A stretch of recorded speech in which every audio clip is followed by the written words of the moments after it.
On today's Lion Research. 안녕하세요. 라이언 아카데미 더스틴 원장입니다. 안녕하세요. 라이언 아카데미 진쌤입니다. 오늘은 명문 보딩 중에 탑티어 1 중에 하나거든요. 세인트폴에 관련된 컨텐츠를 만들어 볼 건데요. 기존에 저희가 세인트폴 스쿨 리서치를 한번 해봤거든요. 그래서 세인트폴 스쿨 리서치에 이어서 페런트 스테이트먼트도 알아봤기 때문에 이제 본격적으로 스튜던트 에세이에 대해서 한번 딥다이브 한번 해보도록 하겠습니다. 오늘의 컨텐츠 같은 경우는 특히 세인트폴을 합격하기 위해서 가장 중요한 되게 코어 서브젝트도 되게 많이 있거든요. 그래서 꼭 한번 잘 주의 깊게 확인해 보시기 바라겠습니다. 자, 그럼 본격적으로 한번 리서치 한번 시작해 보겠습니다. Today we'll be talking about St. Paul's, a co-educational boarding school nestled on 2,000 acres in New Hampshire, blending rigorous academics with a strong community ethos. 오늘은 세인트폴 스튜던트 에세이에 대해서 알아볼 텐데요. 합격하기 위해서 가장 중요한 꿀팁들 막 방출할 거거든요. 준비되셨습니까? 네, 준비됐습니다. 자, 그럼 본격적으로 프롬프트 1에 대해서부터 한번 시작해 보도록 하겠습니다. 네. If you could write an article for a newspaper, magazine, or blog, what would be the title and the underlying theme? Why did you select this topic? 이 토픽에 대해서 한번 이해를 한번 해볼 텐데요. 네. 이 토픽이 과연 어떻게 이해해야 될까요? 네, 이게 엄청 길고 어떻게 보면 오픈엔디드한 것 같은데요. 실제로 이걸 보시면요. 이게 뭘 묻는 거냐면요. What are you passionate about? 맞아요. 이겁니다. 맞아요. 어떤 거에 진짜 관심 있고 어떤 쪽으로 열정이 있는가에 대해서 그냥 돌아서만 얘기하는 것 뿐이거든요. 왔을 때. 그러니까 이 학생이 세인트폴에 왔었을 때 어떤 분야에 어떤 거에 관심 있는지를 알아보려는 거거든요. 자, 네. 그러면은 이거에 대해서 어떻게 그러니까 이해를 해보는 거는 이해가 됐는데, 자, 그렇다고 하면 요거에 대해서 이제 do's, 꿀팁들을 갖다가 이제 오픈하셔야겠죠? 네. 왔을 때 do's부터 시작해서 한번 가보겠습니다. 첫 번째 do. Focus on the why. 네, 여기서 가장 중요한 게 article의 theme, 뭐 이것도 중요하겠지만요. why가 가장 중요하거든요. 맞아요. 그래서 보통 이거를 딱 보시면요. 어떻게 보면 질문이 두 개잖아요. What is the underlying theme? 그리고 두 번째는 why. 그래서 이걸 보통 배분을 학생들이 반반하는 경우가 있거든요. 맞아요. 근데 여기서 그 admission officer들은 그 theme보다는 왜 이거에 관심이 있는지가 더 궁금합니다. 맞아요. 왜 이거에 관심 있는지를 갖다가 패션을 갖다 알아보고 싶은 거거든요. 네. 왜냐면 그 패션을 우리 학교에서 채워줄 수 있는지를 어드미션 담당자는 네. 판단을 해봐야 되기 때문에 그렇거든요. 왔을 때. 그래서 이제 다음에 자연스러운 저희 단골 손님이죠. 네. contextualize입니다. contextualize. 왜냐면 이 세인트폴만 보는 사람도 있을 수 있으니까 네. contextualize가 뭔지를 얘기해 주시겠죠? 네, contextualize란 뭐 이제 학생의 이제 레주메가 있잖아요. 그럼 레주메와 이 패션하고의 연결고리를 꼭 만들어 주셔야 돼요. 맞아요. 그러니까 쉽게 말해서 갑자기 여기서 이제 학생이 I want to write an article about how to 뭐 play viola, 뭐 how to play violin, 약간 이런 거라고 하면은 학생의 그 extracurricular activity를 봤는데 비올라나 바이올린을 플레이한 그런 전적이 없네. 그렇게 되면은 이거는 contextualize를 하는 게 아니거든요. 맞아요. 물론 그에 관심이 있을 수는 있어요. 근데 admission officer들은 그럴 시간이 없거든요. 이 사람이 진짜 genuine interest가 있는지 없는지를 글 하나와 에세이 하나와 레주메를 보고 이제 판단을 해야 되기 때문에요. 이거를 알 수가 없습니다. 실제로 이 학생이 정말 genuine한 interest가 있는지.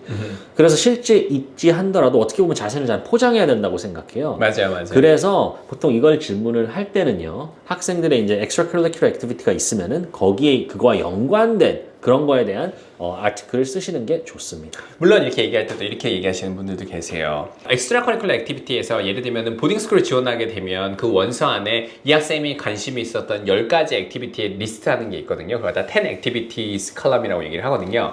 근데 그 어떤 부분들은 이렇게 얘기하시는 경우도 있거든요. 그 컬럼에 예를 들면 너무 스템을 갖다 강조를 되게 많이 한 건데 비올라도 비올라를 좀 하는 학생이 있었던 거죠. 그러니까 너무 스템으로 이렇게 밀었던 느낌이 있어서 자기는 스템뿐만 아니라 약간 아티스틱한 파트에서 비올라를 좀 강조하고 싶어서 그거에 관련된 에세이를 쓰는 게 나쁘지 않느냐라고 얘기하는 파트는 맞는 것 같아요. 네. 근데 그런 어프로치라고 하면은 되게 좋긴 한데요. 두 가지를 약간 섞어야 될 것 같아요. 그러니까 만약에 예를 들면 정말 이 학생이 스템으로 받는 컬러가 많이 들어와 있던 학생들을 비올라를 통해서 어떠한 커뮤니티 임팩을 갖고 오던가 아니면 이 학생의 스템을 갖고 있으면서도 이 비올라를 엮으면서 학생의 인격과 성격이 약간 좀 유니크하게 만들어진다고 하면 괜찮을 것 같아요. 네. 근데 그렇게 하려고 하면은 되게 많은 걸 갖다 고민해봐야 되는 파트가 많이 있단 말이죠. 얼마만큼의 이 비올라의 패션이 있는 건가? 그리고 이 패션을 통해서 스템과 릴레이스를 했었을 때 어떤 부분이 정확하게 진짜 직접적으로 연관이 있는가를 생각해야 되는데 대부분 학생들 같은 경우는 그런 걸 잘 못하는 경우가 많기 때문에 진쌤이 어떻게 얘기하시냐면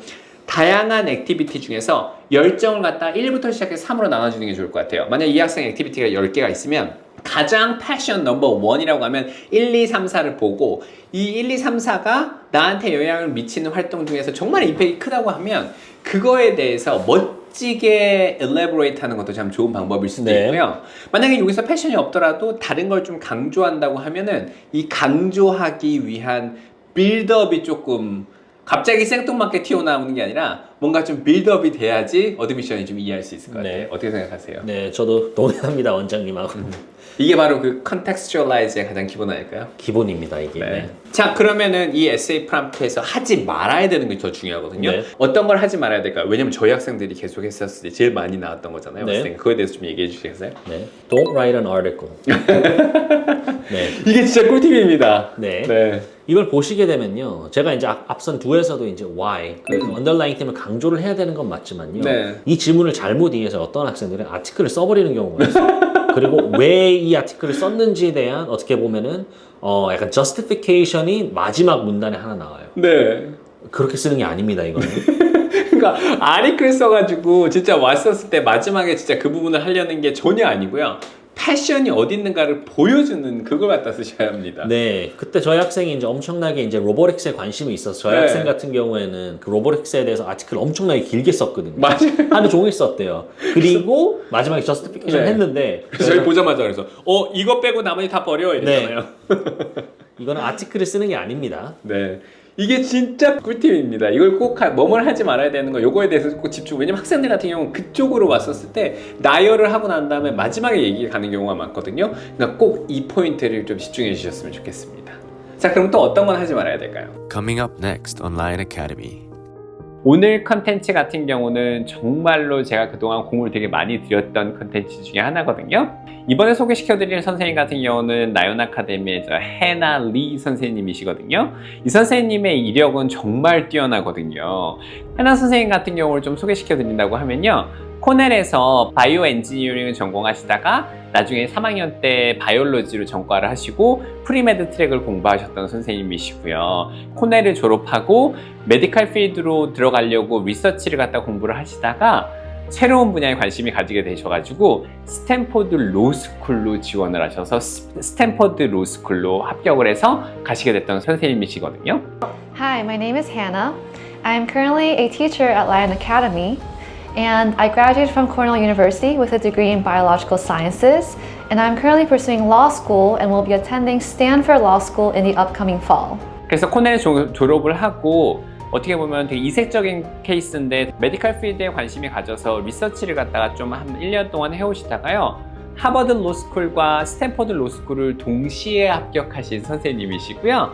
더불어서 코넬을 졸업할 때도 GPA도 거의 만점에 가까이 해서 코넬을 졸업하셨고, 제가 이런 해나 선생님을 갖다 라이온 아카데미에 모시기 위해 정말 이번 여름 동안 공을 되게 많이 들였었거든요. 그래서 라이온 아카데미에서 특히 탑 보딩 학생들을 가는 학생들한테 정말 좋은 영향을 줬었고, 정말 좋은 퀄리티의 웍을 해서 학생들도 되게 많이 발전하게 됐고요. 이 선생님이 학생들한테 어떤 가이드를 주면서 학생들이 정말 많이 큰 성장을 하고, 자기 관심 있던 분야가 바이오에 관심이 있었던 학생들한테는 정말 바이오에 대해서 딥하게 제대로 공부할 수 있는 기회가 됐었고,